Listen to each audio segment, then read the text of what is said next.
ओवीज kitchen या recipe चॅनलमध्ये तुमचे स्वागत आहे. तर आज आपण ना पावट्याची एकदम वेगळी अशी रेसिपी पाहणार आहोत. यापूर्वी तुम्ही ही रेसिपी कधीच पाहिली नसेल, पण जर एकदा केली ना, बाजारातून जेव्हा केव्हा पावटा आणाल ना, तर ही रेसिपी करायला मात्र विसरणार नाही. तर चला, थोडाही वेळ न घालवता लगेच रेसिपीला सुरुवात करूया. त्याआधी जर चॅनलवरती नवीन असाल तर नक्कीच चॅनलला एक लाईक आणि सबस्क्राईब करून घ्या.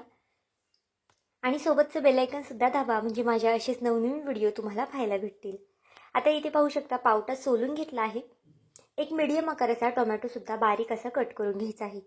आता ही रेसिपी ना मी 1 ते 2 जणांसाठी करते, त्यानुसार इतकं साहित्य पुरेसं आहे. पण जर तुम्ही जास्त लोकांसाठी करत असाल ना, तर साहित्याचं प्रमाण इथे तुम्ही वाढवू शकता. भरपूर अशी फ्रेश कोथिंबीरसुद्धा स्वच्छ अशी धुवून घेतली आहे आणि त्यानंतर तीसुद्धा बारीक अशी कट करायची आहे. कोथिंबीर आवर्जून घाला, कारण की कोथिंबीरने या रेसिपीला ना अजून छान अशी टेस्ट येते. त्यामुळे कोथिंबीर घालायला मात्र विसरू नका. आता बघा, अगदी छान अशी बारीक कोथिंबीर आपली कट करून झालेली आहे. इथे लसूणसुद्धा घेतलेला आहे सोलून. तुम्ही इथे लसूण ठेचून घेऊ शकता किंवा लसणाची पेस्ट वगैरे तुमच्याकडे असेल ना, तर तीसुद्धा तुम्ही इथे वापरू शकता. पण इथे बघा, मी लसूण अगदी बारीक बारीक असा कट करून घेतला आहे. अगदी बारीक कट करायचा आहे. जर तुम्हाला जितका बारीक कट करायला आवडत असेल ना, तितका बारीक इथे लसूण कट करा. तोपर्यंत एका साईडला गॅसवरती कढई तापत ठेवली आहे. कढईमध्ये एखादा चमचाभर इतपत बेसनपीठ घालून घेऊया. आता मीडियम गॅसवरती हे बेसनपीठ आपल्याला भाजून घ्यायचं आहे. गॅस कुठेही फास्ट करू नका, कारण की बेसनपीठ अगदी पटकनी भाजलं जातं. जर तुम्ही थोडं जरी गॅस फास्ट केला ना, तर बेसनपीठ खाली करपू शकतं. त्यामुळे शक्यतो स्लो गॅसवरती सतत हलवत हे बेसनपीठ तुम्हाला भाजून घ्यायचं आहे. आता बेसनपीठ भाजताना जर त्याचा असा भाजलेल्यासारखा वास यायला लागला ना, की इथे तुम्हाला गॅस बंद करायचा आहे. पाहू शकता, अगदी सतत मी हलवत आहे आणि हे बेसनपीठ भाजून घेणार आहे. तोपर्यंत जर तुम्ही चॅनलवरती नवीन असाल आणि चॅनलला अजूनही सबस्क्राईब केलं नसेल ना, तर नक्कीच एक लाईक आणि सबस्क्राईब करून घ्या. आणि माझा हा व्हिडिओ तुम्ही कोणत्या देशातून शहरातून पाहत आहात ना, हे सुद्धा मला कमेंट करून सांगायला मात्र विसरू नका. बेसनपीठ छान असं भाजून झाले आहे आणि ते एका प्लेटमध्ये मी इथे काढूनसुद्धा घेतलं होतं. पुन्हा त्याच कढईमध्ये 1 ते 1.5 पळी इतपत तेल घालून घेतलं आहे. तेल इथे मात्र तुम्ही तुमच्या आवडीनुसार कमी जास्त करू शकता. तेल तापलं की त्यामध्ये 1 चमचा मोहरी घालून घेऊया. 1 चमचा जिरं घालून घ्यायचं आहे. आता जिरं आणि मोहरी तेलावरती छान परतली की यामध्ये कढीपत्त्याची पानं घालून घेऊया. आता यामध्ये आपल्याला जो चिरून घेतलेला लसूण होता ना, तो घालून घेऊया. तुमच्याकडे जर अद्रक लसणाची पेस्ट असेल ना, तर तीसुद्धा नक्कीच तुम्ही वापरू शकता. अद्रकने सुद्धा छान अशी टेस्ट येते या रेसिपीला. त्यामुळे अद्रक असेल तर आवर्जून घाला. आता लसूणसुद्धा तेलावरती छान असं परतून घ्यायचं आहे. त्यानंतर यामध्ये आपल्याला जो लहान आकाराचा आपण टोमॅटो कट करून घेतला होता ना, तो घालून घेऊया.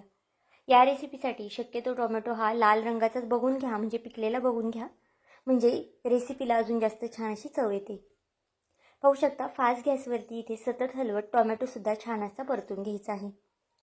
नक्कीच एकदा ही पावट्याची रेसिपी तुम्ही करून पहा, कारण की ज्यांना पावटा आवडत नाही ना, ते सुद्धा अगदी बोटं चाटत राहतील, इतकी जास्त अप्रतिम ही पावट्याची रेसिपी तयार होते. आणि तुम्ही जर एकदा केली ना, तर जेव्हा केव्हा तुम्हाला पावटा आणायचा असेल ना, तेव्हा केव्हा तुम्ही हीच रेसिपी बनवणार, ही 100% मला गॅरंटी आहे. आता यामध्ये बघा, काही सुके मसाले घालूया. टोमॅटो छान असं परतून झालेला आहे आपला. अर्धा चमचा हळद घातली आहे, 1 चमचा लाल तिखट, 1 चमचा इथे मी गरम मसाला घातला आहे, 1 चमचा धना पावडर घातली आहे आणि अगदी थोडीशी बेडगी मिरचीसुद्धा घातली आहे, म्हणजे याने भाजीला रंग खूप छान येतो. फोडणीला कोथिंबीर घालून घेऊया आणि हे मसाले तेलावरती छान असे परतून घेऊया. मसाले तेलावरती परतून झाले आहेत. आता आपण जो पावटा सोलून घेतला होता ना, तो स्वच्छ असा 1 ते 2 पाण्याने मी धुवूनसुद्धा घेतला आहे आणि तो पावटा यामध्ये आपल्याला घालून घ्यायचा आहे. आता जे आपण बेसनपीठ वापरलं होतं ते नक्की कुठे वापरायचं, किंवा जे भाजून ठेवलेलं बेसनपीठ होतं ना, ते नक्की कधी घालायचं, कशा पद्धतीने वापरायचं ना, हे सुद्धा पुढे सांगते. त्यामुळे नक्कीच व्हिडिओ शेवटपर्यंत पहा, कुठेही स्किप करू नका. यामध्ये थोडंसं पाणी घालूया, म्हणजे भाजी आपली लवकर शिजली जाईल. कारण की पावटा शिजायला थोडाफार जास्त वेळ लागू शकतो. जर तुम्हाला अगदी 5 ते 6 मिनिटामध्ये ही भाजी करायची असेल ना, तर तुम्ही कुकरला सुद्धा लावू शकता. 3 शिट्ट्यांमध्ये कुकरमध्ये आरामात ही भाजी लगेच शिजलीसुद्धा जाते.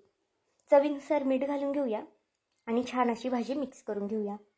पाहू शकता, भाजी अजून शिजलीसुद्धा नाही तरीसुद्धा छान असा रंग आलेला आहे भाजीला. आता झाकण ठेवून 5 ते 6 मिनिटासाठी वाफ काढून घेऊया. पाहू शकता, इथे झाकण ठेवून 5 ते 6 मिनिटासाठी मी इथे वाफ काढली आहे. अगदी छान असा रंग आला आहे भाजीला, पण इथे पावटा अजून आपला शिजलेला नाही आहे. तर इथे 60 ते 70% इतपत मी पावटा शिजवून घेतला आहे. पाहू शकता अगदी पूर्णसुद्धा पावटा अजून शिजलेला नाही. इथे मी चेक करून बघते. आता जे बेसन पीठ आपण भाजून घेतलं होतं ना, ते इथे घालून घेऊया. बघा अगदी 1 चमचाभर इतपत बेसन पीठ असेल. आता बेसन पीठ घातल्यानंतर पुन्हा छान असं मिक्स करून घेऊया. आणि अगदी बारीक गॅसवरती आपल्याला आता हे पुन्हा एक 5 ते 6 मिनिटासाठी शिजवून घ्यायचं आहे. आता ही भाजी ना मी थोडीशी घट्टसर म्हणजे सुकीच ठेवणार आहे. त्यामुळे मी इथे पाणीसुद्धा टाकलेलं नाही. पण जर तुम्हाला थोडीशी ओलसर करायची असेल भातासोबत वगैरे खायला, तर तुम्ही पाणी वगैरे टाकू शकता. बघा एक 5 ते 6 मिनिटासाठी मी पुन्हा भाजी झाकण ठेवून शिजवून घेतली आहे. आता वरनं भरपूर अशी कोथिंबीर घालूया आणि गॅस इथे बंद करून घेऊया. तर आपली ही चमचमीत अशी पावट्याची भाजी तयार झालेली आहे. ही भाजी तुम्ही भाकरीसोबत, भातासोबत कशासोबतही खाल्ली ना तरीसुद्धा अप्रतिम लागते. डब्यासाठी नक्कीच एकदा करून पहा. अगदी झटपट बनणारी आहे. कमीत कमी वेळामध्ये जर करायची असेल ना तर नक्कीच कुकरला लावा, म्हणजे ही भाजी 5 मिनिटात शिजून जाईल. तर आजची ही रेसिपी तुम्हाला कशी वाटली मला हे कमेंट करून नक्की सांगा. आणि चॅनलवरती नवीन असाल तर चॅनलला एक लाईक आणि सबस्क्राईब करायला विसरू नका. पुन्हा भेटूया आपण अशाच एका नवीन व्हिडिओमध्ये.